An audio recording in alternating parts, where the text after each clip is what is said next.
Okay, here's something for you to ponder. I shared the Mandela effect with someone recently, and he caught on rather quickly because he remembers Westminster, Colorado, northwest of Denver, as opposed to Westminster. And him and his fairly new wife would argue about this, and he's like, not argue, but talk about this, and he's like, I grew up in Denver. I know it was Westminster. He said, no, it's always been Westminster. Interesting. And then um, he said, what about the Life commercial with Mikey, which is another Mandela effect. He says, what do you remember? And I said, well, give it to Mikey. He likes everything. He said, no, give it to Mikey. He hates everything. That's why it was such a big deal that he liked Life cereal. Now, that does make more sense, that he hates everything, but he likes Life. But for me, it was always give it to Mikey. He likes everything, or he eats everything. But I think it was he likes everything. And so we talked, and what got him the most was the current location of South America, very, very far east. I asked him, where is South America? He said, well, and I showed him a picture. He said, well, it used to be always directly below. I said, look at it now. Now, parallel universe theory for the Mandela effect doesn't make a lot of sense when it comes to the current location of some of our continents. Why in one universe would it be where we remember it and another very, very far different? But the concept of a matrix would explain that very easily. That if you understand the code of the reality we live in, it could be tampered with. And he brought up something I'd never heard before, and I've done a lot of research on the Mandela effect and things of that nature. He said that when you look, and this explains the Mandela effect for him as well, one more thing came into his worldview. He said when you look under an electron telescope, things become very grainy. They become very pixelated, as if you got very, very, very close to a TV screen. It gets more pixelated. He said, the question is it the camera or our reality? So we had a great discussion, and I was thinking, you know what?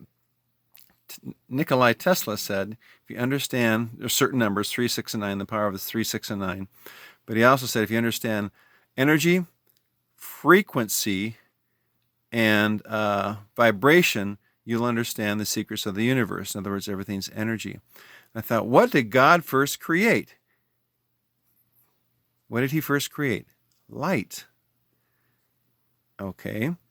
If he is light, which we're told he is, and he created light, which is energy, which is light, and he made creation and us in his image. I mean, it could be argued that creation is in his image. It's very beautiful. And we're fighting darkness. Our weapons are not against flesh and blood, but against principalities and powers in heavenly places. Hey, sweetie. She thinks she found a mouse in the house, and she's just going crazy. And she goes, you can't get to it because they're so little and they go everywhere, don't they? Yes. Oh, thank you for the kisses. I'm sorry, I can't help you, Kai. I tore up the house already, and I can't get to it. You just keep looking, okay? I love you. Thank you for the interruption. I love you. And so there is talk that our universe is basically a hologram, which would be light, which would explain how they can manipulate very easily, if you understand frequency, vibration, and energy, this matrix. Isn't that interesting to think that, and you know, the New Age says we're light beings, know who you are. And anyway, that's some food for thought. If he made us in his image and he is light, our soul, our spirit is light. So walk around thinking of yourself as a light being, so to speak. I know that sounds kind of out there, but biblically it can be somewhat defended, if not very obvious and right before our very eyes, that this is what's going on. Jesus ascended into heaven, you know, after he was resurrected. If you think light, that's no big deal. Miracles, not really a big deal of transforming matter if you're energy and light. I know this is quite a stretch, but at the same token, it's kind of right smack in front of us.